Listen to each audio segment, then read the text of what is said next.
নমস্কার বন্ধুরা, কেমন আছেন সবাই? আহারে বাহার রান্নাঘরে আপনাদের সবাইকে স্বাগত জানাই। আজকে শেয়ার করব গন্ধরাজ টমেটো রুই মাছের ঝোল।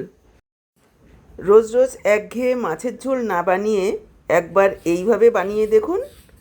একবার খেলে এর স্বাদ ভুলতে পারবেন না। নতুন স্বাদে রুই মাছের ঝোল বানানোর জন্য প্রথমেই আমি দেখুন মশলা বেটে নেব।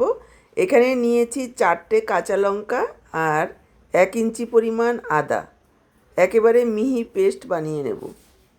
এই মাছের ঝোলটা আপনারা একেবারে ঝটপট মাত্র 10 থেকে 15 মিনিটের মধ্যেই বানাতে পারবেন ঘরে থাকা সামান্য কিছু উপকরণ দিয়ে, কিন্তু খেতে দারুণ টেস্টি হয়। আজকে মাছের ঝোলের এই রেসিপিটা দেখে যদি আপনাদের ভালো লাগে অবশ্যই একটা লাইক করে ভিডিওটাকে শেয়ার করে দেবেন।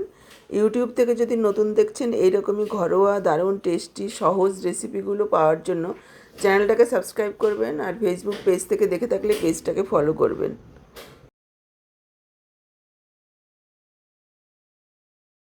মশলাটা বেটে নিয়েছি, আর এদিকে দেখুন নিয়েছি একটা গন্ধরাজ লেবু আর একটা টমেটো। গন্ধরাজ লেবুটাকে এইভাবে গোল গোল করে চাকচাক করে কেটে নেব।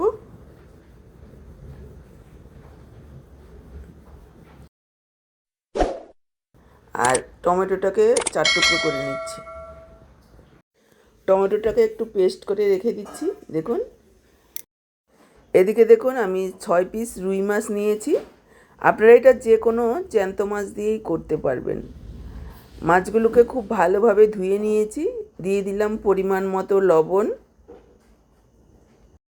দিয়ে দিচ্ছি হাফ চা চামচ হলুদ গুঁড়ো, দিয়ে দিচ্ছি যে আদা কাঁচা লঙ্কার পেস্টটা বানিয়েছিলাম পুরোটাই আমি এখানে দিয়ে দিচ্ছি। 1 চা চামচ পরিমাণ কাঁচা সরষের তেল দিচ্ছি। এবার খুব ভালোভাবে মেখে নেব। মাছের মধ্যে গন্ধরাজ লেবুর রসটা ভুল করে দেওয়া হয়নি, দিয়ে দিচ্ছি 1 টুকরো গন্ধরাজ লেবুর রস। লেবুর রসটাও মাছের গায়ে একটু ভালোভাবে মেখে সাইডে রেখে দিচ্ছি। হাতে যদি সময় থাকে 10 থেকে 15 মিনিট রেখে দেবেন, এতে মাছের ভেতরে মশলাটা ঢুকবে, মাছগুলো খেতে ভালো লাগবে। এদিকে দেখুন আমি নিয়েছি একটা মিডিয়াম সাইজের আলুটাকেও লম্বা করে কেটে নেব। আলু চাইলে আপনারা দিতে পারেন, নাও দিতে পারেন। গ্যাসে কড়াই বসিয়ে দিয়ে দিচ্ছি সরষের তেল। আমি রান্নাটা সরষের তেলে করছি, আপনারা চাইলে আপনাদের পছন্দ অনুযায়ী তেল দিয়ে করতে পারেন।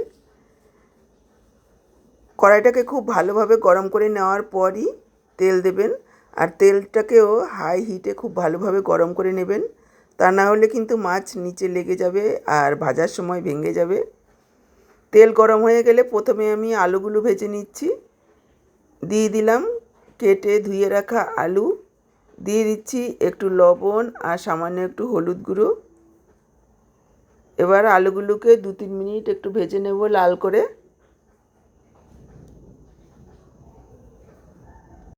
দেখুন আলুগুলোকে লাল করে ভেজে নিয়েছি, এবার তুলে রাখছি। এবার ওই তেলের মধ্যেই দিয়ে দিচ্ছি মাছগুলো। একবারে বেশি পরিমাণে মাছ দেবো না, তাহলে একটার সাথে একটা লেগে গিয়ে ভেঙে যাবে।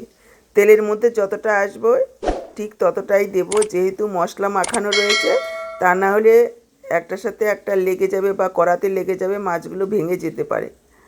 যাতে উল্টাবার জায়গা থাকে সেইভাবে মাছগুলোকে দিতে হবে। দেখুন মাছগুলো দেওয়ার পর প্রায় 1-1.5 মিনিট এক পিঠ লালচে করে ভেজে নিয়েছি। এবার উল্টে দিয়ে আরও 1-1.5 মিনিট ভেজে নিয়েছি। খুব বেশি কড়া করে ভাজবো না। প্রথম ব্যাচের মাছগুলো তুলে নিয়ে এবার দিয়ে দিচ্ছি দ্বিতীয় ব্যাচের মাছগুলো। দুবারে মাছগুলোকে আমি ভেজে নিচ্ছি। দ্বিতীয় ব্যাচের মাছগুলো দেওয়ার পর 1-1.5 মিনিট এক পিঠ ভেজে নিয়েছি। এবার দেখুন উল্টে দিলাম, উল্টে দিয়ে আরও 1-1.5 মিনিট ভেজে নিয়ে মাছগুলোকে তুলে নিচ্ছি।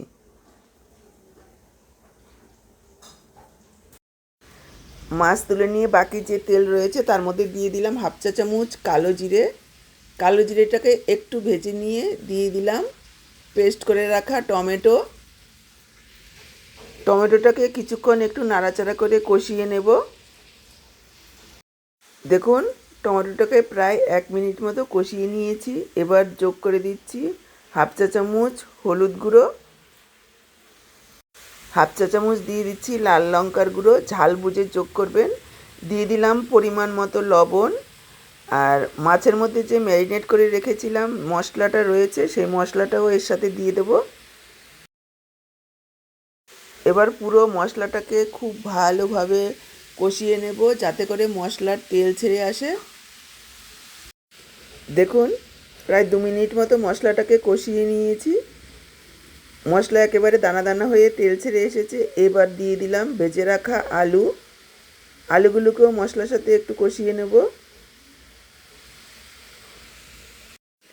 আলুগুলো একটু কষিয়ে নিয়ে এবার দিয়ে দেব জল। জলের পরিমাণ আপনারা যেমন ঝোল রাখবেন সেই পরিমাণে দেবেন। এটা আমি পাতলা ঝোল করব। দেখুন প্রায় 1.5 কাপ পরিমাণ জল দিয়েছি।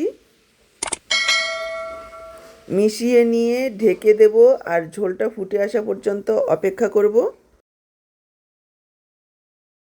দেখুন হাই ফ্লেমে 2 মিনিট ঝোল ফুটিয়ে নিয়েছি। এবার ভেজে রাখা মাছগুলো দিয়ে দেব। মাছগুলোকে হালকা হাতে নাড়াচাড়া করে একটু ঝোলের মধ্যে ডুবিয়ে দেব।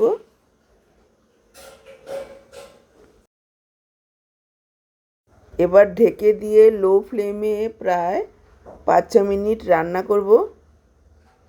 দেখুন ঢাকা দিয়ে 5-6 মিনিট রান্না করে নিয়েছি। মাছ আলু খুব সুন্দরভাবে সুসিদ্ধ হয়ে গেছে। এবার দিয়ে দেব কেটে রাখা গন্ধরাজ লেবু।